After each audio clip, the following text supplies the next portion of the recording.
Medicare Part B premiums are expected to jump significantly in 2026. Let's break down what that means for you and how to prepare for it.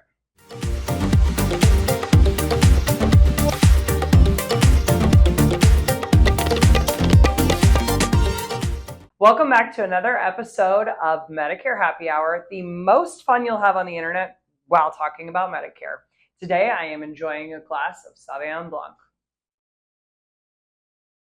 Cheers, let's get started. All right, so first things first, before I talk about what Part B is going to cost, I thought it would help to do a quick overview of what Part B is. So as a quick reminder, and we do have a lot of videos on Part A, Part B, costs, etc. So go ahead and check those out if you're interested. But essentially Part B is the doctor side of things, so the medical insurance, not your hospital, that's Part A. So doctor visits, outpatient care, etc. And it essentially complements Part A, which is the hospitalization side of things. Most people do pay for Part B, and most people, what you do is you have it deducted directly from your Social Security check. So some people forget that they're even paying it. If you're not yet taking Social Security, you'll generally get a quarterly bill for it. And there are income tiers for Part B. So if you are a higher earner, you will pay more for your Part B premium. But, like I've said, we have other videos on that. So why premiums are rising? First and foremost, everything is costing more. I'm sure you've been to the grocery store, seen how much your groceries are costing.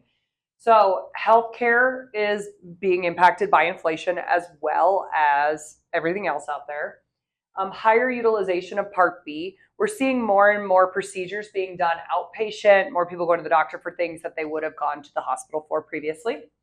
And then last, to help keep Medicare financially stable, I'm sure many of you, especially if it's a big political, election year, you hear a lot about the Medicare Trust Fund. At this point, that's set to run out in 2033. So, they're essentially trying to keep that stable for as long as possible. To be determined on what truly happens there, but that's part of the reason. So 2025 versus 2026 premiums. So in 2025, the standard premium was $185 a month. And as I mentioned earlier, higher earners do pay more for that. And there's a tiering system you can take a look at for that.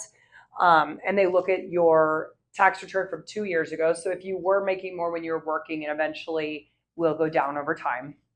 The projected premium in 2026 is $206.50 per month.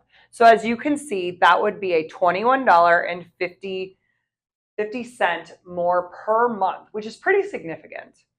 This is an 11.6% increase. So essentially the annual total is about $2,478 per enrollee. And, based on the 2025 Medicare Trustee Report, the official premium has not yet been released. This is from Kiplinger's. There's been, a lot of different valuable and reputable sources that have come out with this. Frankly, I've heard a lot of people just go ahead and take this as it's the official, but I would wait until the official so that you're fully aware. So kind of start to wrap this up, essentially the impact on the beneficiaries, or those of you that are on Medicare right now. Part B, as I mentioned earlier, is typically deducted directly from your Social Security check. What we see a lot of times is when the cost of living adjustment, or the COLA, increases, that's when the Part B premium increases as well. So the 2026 COLA is expected to be 2.7%, which is around roughly $54 a month. So, that $21.50 will fully be covered by that $54 a month. But like I said earlier, I know everything is costing more for you right now. So this is going to squeeze some people.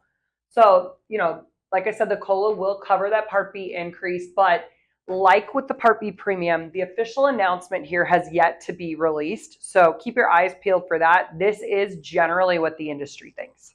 So to kind of wrap this up here, your coverage options, I always recommend, I'm sure you've seen some of our other videos, I always recommend you to check out what your options truly look like.